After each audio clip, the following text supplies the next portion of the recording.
say I really do appreciate your show, and I really love it when you get fired up about what's going on. You get me fired up. The big question is inflation, and it's going to happen. Listen, you've heard me say, well, this whole inflation issue, we let that horse out of the barn, you're not going to control it. I remember 4 years ago, when the Fed was talking about controlling inflation, I remember criticizing Ben Bernanke for his arrogance to actually believe that he had tools in his toolbox that was going to control inflation. He still, when he says tool, uses it with an S at the end of it, as if he has multiple tools. He's got one. Quantitative easy. There is nothing else. Thank you very much, Dan.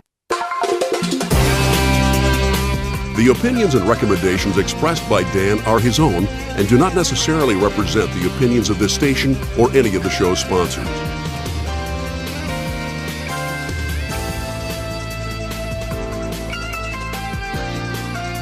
Welcome back. Financial Issues. I'm Dan Celia, 866-300-9298, 866-300-9298.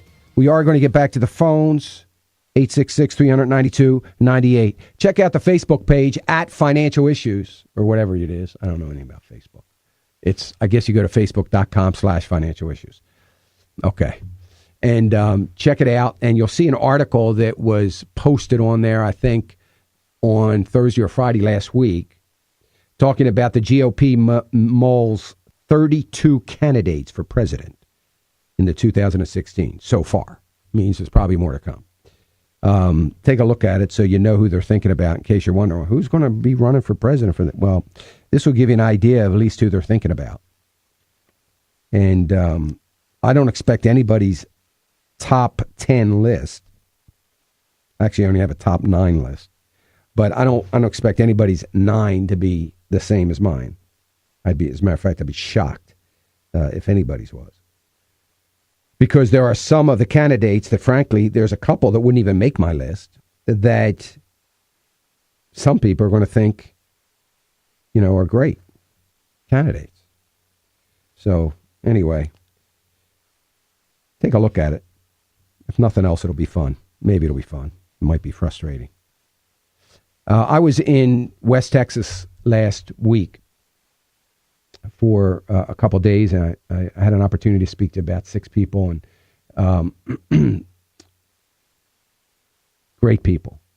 But I was speaking to a woman who was telling me that she had a gold IRA that she got out of, cost her 35% to get out of. 35%. So, needless to say, she lost a lot. When everybody gets so excited about buying gold, and you wouldn't believe the story she told me. This is a woman that's a widow that is taking care of her disabled adult child. And the pressure. She said that they actually told her that she should have at least 75% of our assets. She has sizable assets. 75% of them should be in gold. Now, suppose she had listened. Can you imagine if she had listened? Because this was back in, at the peak of gold or close to it. Anyway, I bring that out because, it may only cost you, if you consider this only, I don't, it may only cost you 10 or 12, 15% to buy it. But you better think about selling it, because unless you're just buying it because you like things that are shiny and glittery and the sun reflects off of. So if you're buying it for any other reason, that means you're probably going to want to sell it someday. So you better get a good feel for how much it's going to cost to sell it.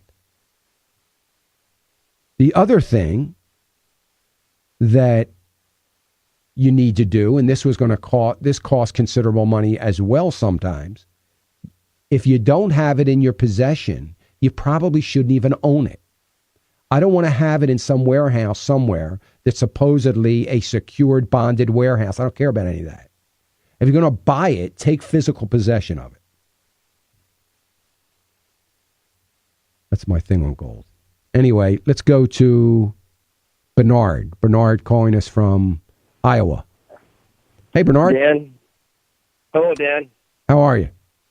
Good. Thank you so much for taking my call. And I just Sure. want to say, I really appreciate your show and everything you do and all the work that you put into it. I just want to say thank you very much. Thank you for that. I had a couple of questions. Real quick, though, I'd just like to make a comment on you talking about presidential candidates and stuff like that, Yes. Mhm. And the way this guy's been stepping over the Constitution and making his own rules and laws. I only hope that we have that opportunity to get another president. Yeah. Boy, that's a good point. I agree with you there. My first question is, I had a loan on a vehicle that we had paid on for a full 2 years so far, Mm-hmm. and I got a letter in the mail about refinancing, and I'm wondering, what's your advice on refinancing a vehicle for a lower payment? Mm-hmm. Does that affect my credit? And does that affect my credit in any sort of way at all?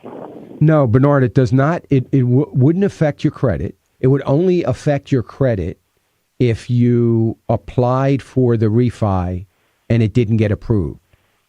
Then it would affect your credit, in a minor way. But other than that, it wouldn't affect your credit.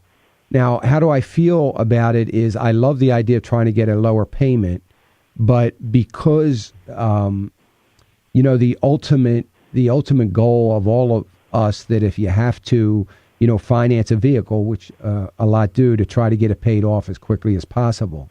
What I don't like about the refi is the time that it adds to you, paying. So if you're refi, so let's say you've got 3 more years left right now, which is probably what you have on it.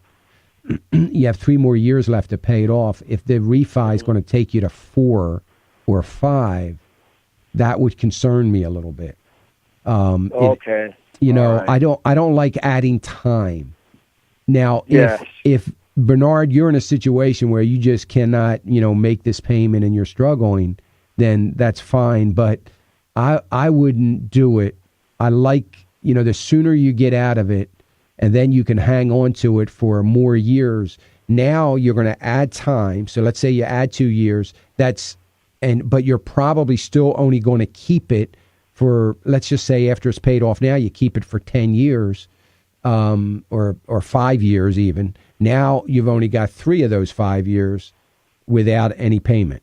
Where if you keep it like it is now, you're going to have 5 of those 5 years without any payment. It's going to give you a chance to get ahead and, take care of it. So, okay. All right. All right. So I wouldn't do it. I'd hang in there. All right. Thank you, Bernard. Yep. Wait. Yep. I Okay. have one more question. Okay. The other question is, I'll hang up and I'll listen. Okay. Well, actually, I'm listening to you from the radio on my phone, so I'll just have to hang on to listen to your answer. Okay. And I'll let you go. I heard on another radio program that they said that the IMF had issued a statement about the possibility of taxing savings accounts, and I'm wondering if you know that's true, and what is the IMF? The IMF is the International Monetary Fund. They are an international organization run by a woman by the name of Christine Lagarde, who's French, and it is growing in power and recognition. And there has been talk from the IMF, and it was primarily talking about the monetary system in Europe. This goes back to Cyprus. I don't know if you remember a year and a half or so ago when Cyprus was in big trouble, but it goes back to the idea of actually taxing a number of issues, not just savings, but a number of accounts. And it goes back to that. We, the United States of America, for that matter, the Euro nations, are not under any mandate for the IMF. Now, some that are in the IMF or involved with the IMF owe the IMF money. We are givers to the IMF. In other words, the International Monetary Fund, some of the fund that they have for international emergencies. And the reason why it was important and established was to take care of poverty areas around the world and areas that were in trouble that needed a lift. And the developed nations were going to contribute to the IMF. And that's one of the reasons why they were there. They've become much, much more than that. And we have no obligation whatsoever. It's no different than us would be, the UN coming out with some sort of law or edict that we would live by, which we're getting close to doing. But so it wouldn't automatically pertain to anybody. They would have to adopt the idea that the IMF has put forth. Very unlikely. Well, I shouldn't say that. Anything could happen, at least under this administration. But I would like to believe that it would be unlikely for that to happen here. So, thanks, Bernard. I appreciate it. Good stuff. Good question. Let me go to Jeff in Kansas. Hey, Jeff. Jeff, you with us? Hey, Dan. Jeff Duggar. Yes. How are you? Hey, just wanted to give you a quick call. I've talked to you a while back, and I just had a question. I'm off today and listening to your good show. Appreciate all the good work you do. Thank you. And I heard you talk a little bit about gold, and I'm just kind of curious, given all the corruption, we've seen so much spend, so much. You had some passion. I have the passion of just this. You're just sick of all the craziness going on. How do we know? I'm involved both in the commodities market and the regular the stock market too. But when I got into gold and silver, the price was $275, $280, and about $3-4. And so I've been able to ride all this crazy wave on that part of my portfolio. And I was just reminded of Ecclesiastes 11:2. I'm sure you're familiar with it. It says, divide your portion to 7 or 8, for you do not know what misfortune may occur on the earth. What kind of misfortunes do you see? I mean, are we looking at a transition from into a commodities-based market, or what role does, I know you've been critical of some of the commodities things, what role does it play for the guy, your listener out there listening? I mean, we have to be smart, we have to stay broad, we have to stay balanced, but do you see a time coming again where this corrupt government system just trashes our the currency system to the point where we just can't trust it and we have to have some alternatives to get through a tough period before we get back in? Or how are you viewing all this? I haven't got to hear you all the time, but I'm off today, so I'll just listen for a minute. Okay, great. Thanks, Jeff. So I would love, frankly, to see us get back to a commodity-based system. We're never going to go back strictly on a gold standard. That's very, very unlikely for a number of reasons. One is there's not enough gold to do it based on the amount of currency that we have. So in order to get on a commodity-based system, it would mean gold, silver, platinum, maybe even some measure of agricultural commodities to back the U.S. dollar. That would be a wonderful thing. Here's the problem. I think it's not going to happen unless there's a collapse. So we would have to get into a depression so that we can remove, you hear about people talking about the exit strategy of the Fed. The Fed's printing, we're printing money. We're getting it into the monetary system through the selling of our debt. And how do we get out of that? In other words, the debt becomes due. So Jeff owns, Jeff from Kansas has a $4 million treasury debt that you receive interest on, and that debt comes due.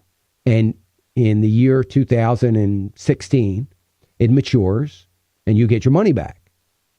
Well, the problem is as soon as it matures, the government will reissue it. They reissue it because they need, first of all, to pay you back, and they need to keep the money in the system. So the only way it's ever going to change is when something like that matures and they don't put it back into the system.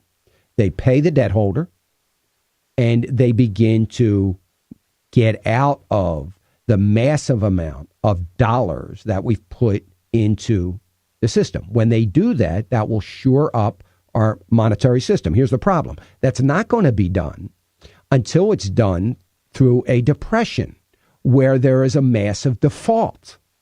Now, it's not a matter of paying back and then not reissuing. It's a matter of not needing to pay back and then hopefully having enough sense to not reissue what they've defaulted on under some sort of reorganization of the monetary system, unless they reissue it based on a commodity-based system. It would solve all the problems. Now, is it likely to happen? No, it's not likely to happen. And I'm running out of time here, Jeff, but I'm going to continue to talk about it, so keep listening. I think when I come back from the break, I'll pick up on one of the scenarios, some of the scenarios that we should be thinking about and looking for moving forward in the economy. 866-300-9298, 866-300-9298. You're listening to American Family Radio Network. Financial Issues, I'm Dan Celia. We'll be right back.